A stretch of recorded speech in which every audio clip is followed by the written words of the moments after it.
Why did Native American camps never flood during rain? You will be shocked to learn the truth. Every time heavy rain turns the streets of modern cities into raging rivers, we consider it an inevitable consequence of the elements running wild.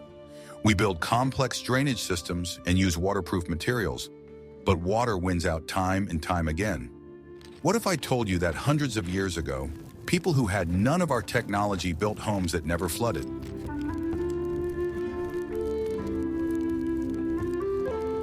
They lived in harmony with nature.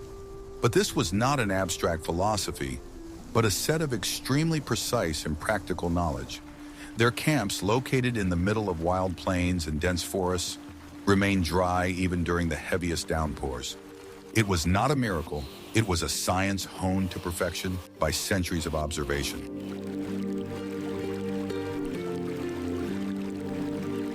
Watch the video to the end to learn how Native Americans read the terrain better than any topographic map, why the conical shape of the teepee was a brilliant hydraulic solution, and what simple secret allowed them to divert rainwater away from their dwellings. What if I told you that everything you believed about the simplicity of ancient dwellings is not true? For indigenous peoples, choosing a place to camp was not just a logistical task, but almost a sacred ritual. They did not conquer space, but fit into it, trying to cause as little disturbance to the earth as possible. This was a fundamental difference from the modern approach, where we reshape the landscape to suit our needs. Their worldview assumed that every hill, stream, and grove had its own spirit and character. Before setting up camp, they spent time observing the area at different times of the day. They studied the movement of the sun, the direction of prevailing winds, and the paths of rainwater runoff. This was not a waste of time, but an essential part of planning. They looked for a place that would accept them, provide protection and comfort. A camp set up in the wrong place was considered not only inconvenient, but disrespectful to the land, which could bring trouble. They understood that the best way to avoid problems was to anticipate them. Instead of dealing with the consequences of flooding, they chose a location that could not be flooded in the first place. Their engineering thinking was focused on prevention rather than repair. For them, the earth was a living organism, not just a set of resources. They saw where the veins of streams ran and where the lungs of dry, windy hills were located. This poetic perception had a completely practical basis. Therefore, their camps were always part of the landscape, not an alien element. They used natural shelters such as folds in the terrain or forest edges to minimize their impact. Their goal was invisibility and harmony. This deep dialogue with nature was their main technology, more complex and reliable than any modern gadget. It allowed them to live where we would not last a week. I am very interested to hear your point of view. What do you think about this approach to choosing a place to live? And can we apply these principles today? Write about it in the comments. Want to know the secret that the best trackers have kept for centuries? The first and most important rule when choosing a place to camp was to look for high ground. It seems obvious, but behind this simplicity lies a deep understanding of hydrology and topography. They never set up camp in lowlands, river valleys, or at the very foot of slopes. They instinctively knew that these were the places where rainwater would accumulate. They always chose gentle hills, plateaus, or high river terraces. At the same time, they did not choose the highest point, which would be exposed to all winds.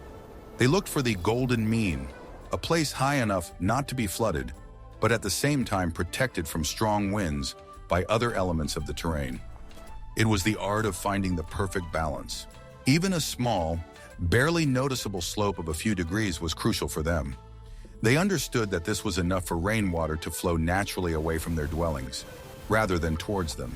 They used gravity as their free and reliable engineer. Before finally choosing a location, they conducted a kind of mental experiment. They imagined where the water would flow during a heavy downpour. This visualization skill allowed them to avoid potentially dangerous areas. They also paid attention to the nature of the soil. Loose, sandy soil that absorbs water well was preferable to heavy clay soil, which forms puddles on the surface. They literally dug into the ground to understand its composition. Thus, the choice of location was not accidental, but the result of a complex analysis of many factors. But finding the right hill was only half the battle. Ready to learn how Native Americans turned their knowledge of water into real engineering right on their doorstep? What I am about to show you is banned in 12 countries for being too effective. Just kidding, but this knowledge really was a secret weapon. Indigenous peoples were masters not only of working with hills and valleys, but also with micro-relief, the smallest irregularities in the surface that look like flat ground to us. They saw and used every bump and dip. Setting up camp on a gentle slope, they placed their dwellings not randomly, but in strict order. Each teepee was positioned so as not to interfere with the flow of water from the dwelling standing higher up the slope. They created a cascading system where water flowed freely around the entire camp. They never leveled the ground under their dwellings to a perfect flat surface, as we do.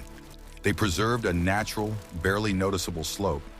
This allowed any water that might accumulate on the floor to flow out immediately. They intuitively understood the concept of a watershed. Even on a small patch of land, they could determine the line along which water would flow in different directions. It was on this imaginary line that they tried to place the center of their dwelling. Their sensitivity to the terrain was phenomenal. They could determine the slope of the surface simply by the feel of their feet. This knowledge was in their bodies, not in books or drawings. They even took into account such small details as mole holes or the hoof prints of large animals. Any depression in the ground could become a channel for water.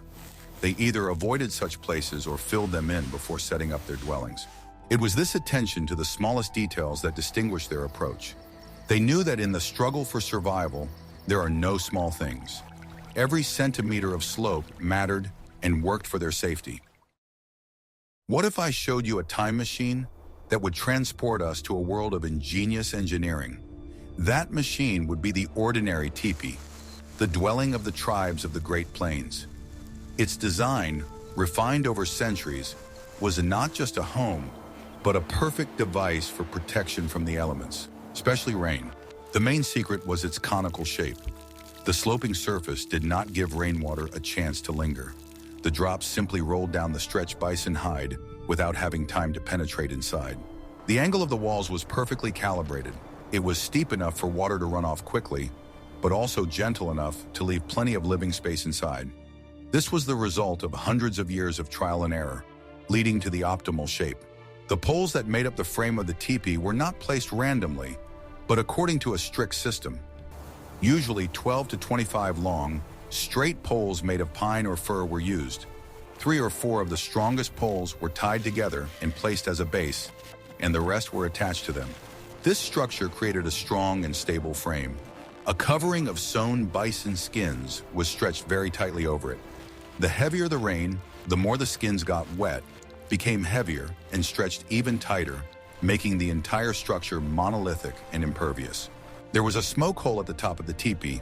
Its position could be adjusted using 2 special poles, ears or wings. During rain, these ears were brought together almost completely, leaving only a small gap for smoke to escape and preventing water from getting inside. The direction of the entrance to the teepee was also important. It was almost always located on the east side, away from the prevailing westerly winds that brought rain. This simple rule significantly reduced the amount of water getting inside. The place where the poles touched the ground formed an almost perfect circle. This allowed the load from wind and precipitation to be distributed evenly. The round shape also minimized the number of corners where water could accumulate. Assembling and disassembling the teepee was a quick and smooth process. The women of the tribe could set up or take down a dwelling in less than an hour. This mobility allowed them to quickly leave the area if the weather conditions became too severe. But what happened to the water that did get inside, for example, through the entrance? In the next chapter, you will learn how indigenous peoples organized the interior space of their homes to combat moisture. Even in the most perfect dwelling, a small amount of water could seep inside. Indigenous peoples knew this and developed an effective system of internal drainage and protection. Their fight against moisture did not end with the outer shell of the teepee. Around the inner perimeter of the teepee, right at the base of the walls, they often dug a shallow groove. This groove, barely visible to the eye, served to collect water flowing down the inside of the covering.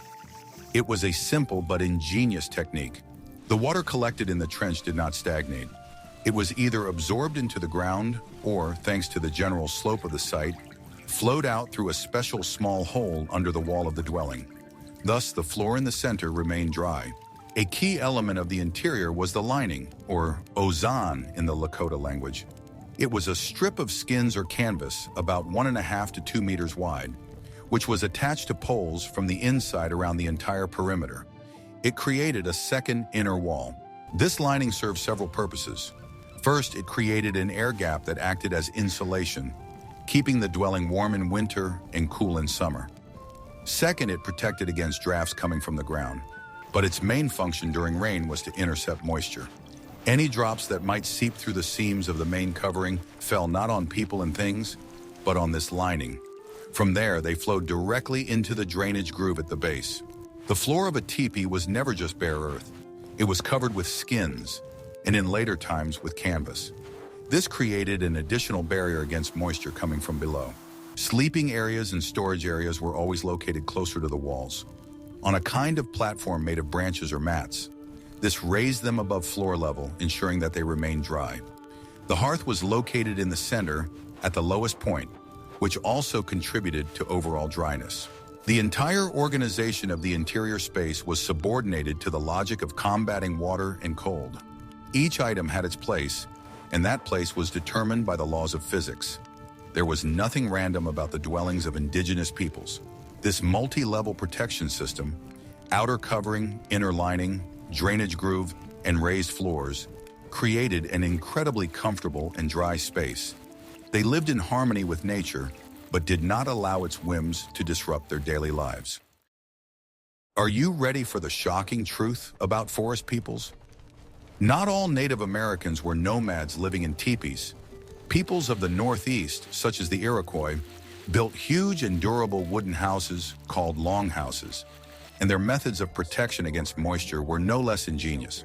A longhouse was a massive structure with a frame of posts dug into the ground and woven together with thinner, more flexible poles. The walls and roof were covered with large sheets of elm or ash bark. It was the properties of this bark that held one of the main secrets. The bark was removed from the trees in the spring when it was most flexible. The sheets were laid on the frame like tiles, so that the upper sheet overlapped the lower one. This simple solution prevented rainwater from penetrating the gaps. The roof of a longhouse was not flat, but gabled or arched. This shape, as in the case of a teepee, ensured quick and unobstructed drainage of rainwater. Water did not stagnate on the roof, which prevented leaks and rotting of the bark. The longhouse did not have a foundation as we understand it, but the floors were always earthen and well tamped. More importantly, inside the house, along the walls, there were wide two-tiered bunks. People slept, worked, and stored their belongings on these raised platforms. This meant that even if moisture got onto the earthen floor, all life took place at a height of 30 centimeters to 1.5 meters above the ground. It was a simple and effective guarantee of dryness and warmth. Belongings and people always remained safe. The layout of the long houses in the village was also well thought out. They were placed in rows parallel to each other, leaving wide passages between them. This space allowed water to flow freely and not accumulate between the houses. But what if water still begins to accumulate around the dwelling? In the next chapter, we will look at another simple but extremely important engineering technique that many tribes used. Even with the most careful site selection and perfect dwelling design, extreme weather conditions could cause problems. Prolonged rains could saturate the soil with moisture, and then a simple but effective drainage system came to the rescue. Indigenous peoples were skilled earthworkers. A shallow trench was often dug around a tepee or other dwelling, especially if it was located on a gentle slope. This trench intercepted the streams of water flowing down the slope and prevented them from reaching the dwelling itself. It was a kind of miniature moat. The trench was usually semicircular in shape and was located on the uphill side, where the water flowed from. It functioned as both a dam and a canal. It stopped surface runoff and directed it around the camp. The depth and width of such a trench were small, usually no more than 15-20 centimeters. This was quite enough to cope with the flow of water from a normal heavy rain. Bone shovels or simply sharpened sticks were used as digging tools. The excavated soil was not scattered randomly, but was placed on the outside of the trench, forming a small parapet. This earthen embankment served as an additional barrier to water. This combination of a ditch and an embankment significantly increased the effectiveness of the entire system. The entire system was designed so that the collected water did not stagnate in the trench. The groove had a slight slope that carried the water further down the slope, away from the camp. They created an artificial channel for rainwater. This method was especially important for winter camps or semi-permanent camps where people lived for several months. It was not practical to spend time and energy on earthworks for a one-night stay, but for long-term comfort, it was a prerequisite. These drainage systems were so well integrated into the landscape that sometime after the camp was abandoned, they became almost invisible. Nature quickly reclaimed its own, and only a trained eye could detect traces of these engineering structures. The ability to control water flow was one of the key survival skills. It allowed us to turn a potentially dangerous place into a safe and comfortable shelter. It was an active adaptation to the environment. The choice of materials for building a dwelling was no less important than the choice of location. Indigenous peoples used what nature provided them, but they did so with a deep understanding of the physical properties of each material. Their choices were never random. The main material used to cover tepees on the Great Plains was bison hides. This material had unique properties. In dry weather, microscopic pores remained between the sewn pieces of hide, allowing the dwelling to breathe. When it rained, the hides got wet, the fibers swelled and tightened. All the pores and seams closed up on their own, turning the covering into a virtually monolithic waterproof layer. The heavier the rain, the more reliable the roof became. The tendons of the same bison were used to sew the skins together. When wet, the tendons also swelled and tightened, sealing the seams. The entire structure worked as a single organism, responding to changes in humidity. The peoples of the forest zone, as we have already mentioned, used tree bark, mainly from elm, birch, and ash trees. Bark contains natural resins and waxes, which make it an excellent water-repellent material. It worked like natural roofing felt. More flexible materials were used to build wigwams, another type of forest dwelling. The frame made of young trees was covered with mats made of reeds or rushes. These mats were laid in several layers and worked like tiles, preventing water from getting through. Even grass and turf were used as building materials. Some tribes built semi-dugouts, covering their roofs with a thick layer of turf. The roots of the grass held the soil together, and the layer of earth itself served as excellent water and heat insulation. In this way, the materials in construction worked in synergy. The right choice of materials in a well-designed dwelling produced remarkable results. It was a perfect combination of form and function. One of the most effective, though not always obvious, methods of dealing with flooding was mobility. For the nomadic and semi-nomadic tribes of the Great Plains, a camp was not something static. The ability to quickly pack up and move to a new, safer location was their main insurance policy. When the rainy season began and the water level in the nearest river began to rise dangerously, they did not wait for disaster to strike. The entire camp could be packed up in a matter of hours and moved to higher, safer ground. It was a preventive evacuation, practiced to the point of automatism. Their lifestyle was completely adapted to such mobility. They had no bulky furniture or large amounts of unnecessary belongings. All their possessions were lightweight, multifunctional, and suitable for quick transport. The tipi itself was the ideal mobile home. The poles of the frame were turned into sleds, or grass sleds, which were tied to horses or dogs. Rolled-up coverings and other items were placed on these sleds. This strategy allowed them not only to avoid floods, but also to follow bison herds, find the best pastures for their horses, and escape from enemies. Mobility was the key to their survival and prosperity in the harsh conditions of the plains. They were not tied to one piece of land. The entire vast territory of the Great Plains was their home. This gave them incredible flexibility and freedom in their decision-making. Even sedentary tribes engaged in agriculture often had several villages. They could move between summer and winter settlements. Winter villages were usually located in more sheltered and weather-safe places. Therefore, when we talk about why their camps were not flooded, we must not forget this factor. Sometimes the best solution was simply not to be in a dangerous place at a dangerous time, and their way of life gave them that opportunity. All this complex knowledge in the fields of hydrology, architecture, materials science, and strategy was not recorded in books or textbooks. It was passed down from generation to generation through oral tradition, personal example, and practical training. It was a living, constantly evolving system of knowledge. From an early age, children observed adults. They saw their mothers build teepees and their fathers choose hunting grounds. They absorbed this knowledge naturally in the course of everyday life. The elders of the tribe were living encyclopedias. They remembered stories of great floods and droughts of the past. These stories, told around the campfire, were not just fairy tales, but important lessons in survival. These stories contained information about which places were dangerous and which were safe, and which signs indicated a change in the weather. Myths and legends encoded centuries of experience interacting with the environment. They were a kind of oral safety manual. The training was practical. Boys were taught to read not only animal tracks, but also watermarks on the ground. Girls were taught how to properly process and sew skins so that they would not let moisture through. Mistakes in this training could have serious consequences, so it was taken very seriously. The survival of the entire community depended on how well the younger generation learned the lessons of their elders. It was a collective responsibility. This system of knowledge transfer was incredibly resilient. It allowed experience to be preserved and multiplied over hundreds and even thousands of years. Each new generation added its own observations to the common pool. That is why their skills were so perfectly honed. It was not the result of a single brilliant invention, but of a slow and gradual evolution of ideas and practices.